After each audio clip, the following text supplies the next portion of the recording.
Coucou tout le monde. Alors, petit partage spontané, une fois de plus, concernant une réflexion que j'ai souvent en tête et que j'ai envie de vous partager parce que c'est tellement difficile de garder le moral, de garder la foi, la confiance, de rester ancré dans tout ce qu'on peut traverser dans notre flot quotidien. Que j'ai envie de vous partager. Je ne sais pas si je peux appeler ça des petits tuyaux, mais en tout cas, ma façon à moi d'arriver à garder le cap, en espérant que ça puisse vous servir.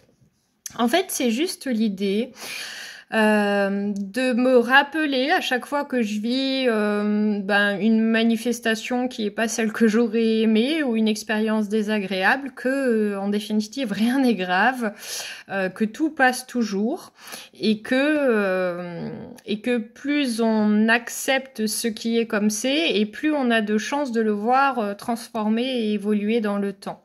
Donc là, bien sûr, je parle pas de résignation, je parle réellement d'acceptation profonde, en se rappelant vraiment cette idée que rien n'est grave. Alors ça veut pas dire que vous ne vivez pas certaines expériences qui peuvent être douloureuses ou vraiment désarçonnantes ou douloureuses à tout point de vue en fait.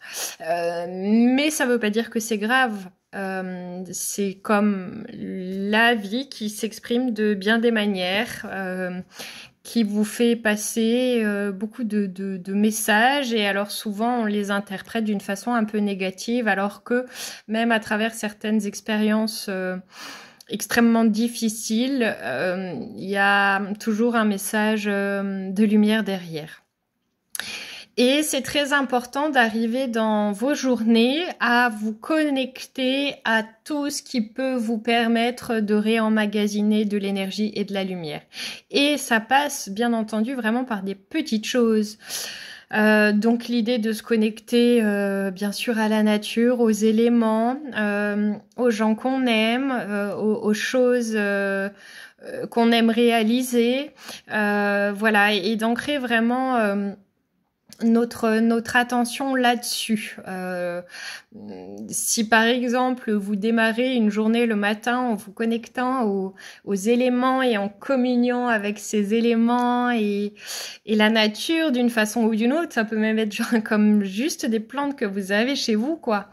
Eh bien, déjà vous commencez la journée avec une autre énergie, avec beaucoup plus de force en vous pour accueillir tout ce qui veut se présenter. Ça peut être faire un gâteau, ça peut être prendre un bain, ça peut être lire un livre, ça peut être tellement de choses en fait. Mais vraiment, vraiment, nourrissez-vous le plus possible, donnez-vous le plus d'attention possible et ayez vraiment pour objectif d'être dans cette communion avec tout ce qui vous entoure et j'insiste vraiment sur les éléments. L'eau, le feu, la terre, l'air, l'éther, enfin voilà les éléments. Vraiment, c'est hyper important de s'appuyer dessus, de s'en nourrir quotidiennement. Parce que évidemment, on n'aura pas la même, non seulement la même force mentale, mais aussi énergétique après coup. Et puis, bien sûr, vous rappelez, et c'est pas du tout dans l'élan de vous faire culpabiliser, c'est même juste tout l'inverse, mais rappelez-vous votre responsabilité dans ce que vous vivez et ce que vous ressentez.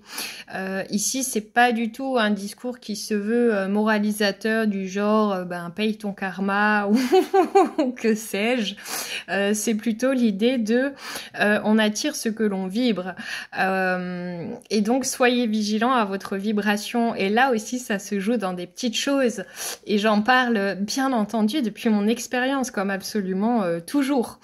Mais il est évident, même essayez à titre de comparaison, vous allez vite voir que ce que je dis est implacable. C'est-à-dire que si vous démarrez votre journée en ayant une pensée pas très sympa pour la personne devant vous en voiture qui traîne, pour quelqu'un qui se gare en plein milieu de la route. Bon, je prends des exemples de mon quotidien qui me parlent. Je sais pas, moi, absolument n'importe quoi qui peut vous agacer et déclencher une forme d'agressivité ou d'impatience en vous, de jugement.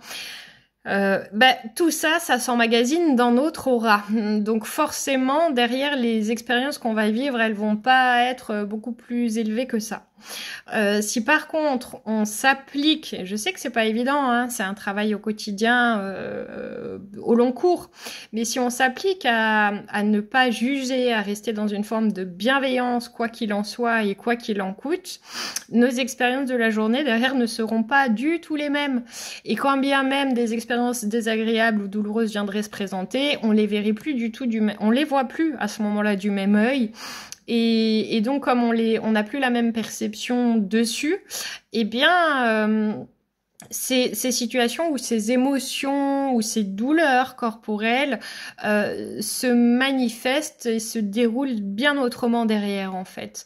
Donc tout part de notre propre regard sur les choses et tout dépend de la vibration que l'on émet.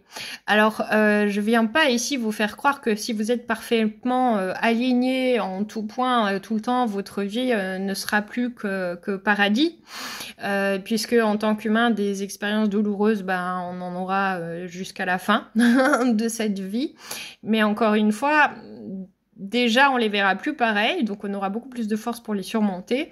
Et en plus de ça, en parallèle, on aura aussi beaucoup plus d'expérience, j'allais dire de grâce, bah oui, alors après, il y a différents niveaux de grâce, mais de grâce dans le sens bénédiction et amour et présence. Voilà. Mais je vais m'arrêter là pour aujourd'hui. Une fois de plus, c'était vraiment un message bref que je pourrais encore développer, hein, mais j'aime bien toujours faire passer juste l'essentiel. Et puis, voyez bien comment ce message s'infuse en vous et comment il prend place en vous, tout simplement. Et bien entendu, je reste présente et à l'écoute si vous avez envie de me faire des retours dans vos commentaires. Je vous embrasse très fort et à bientôt.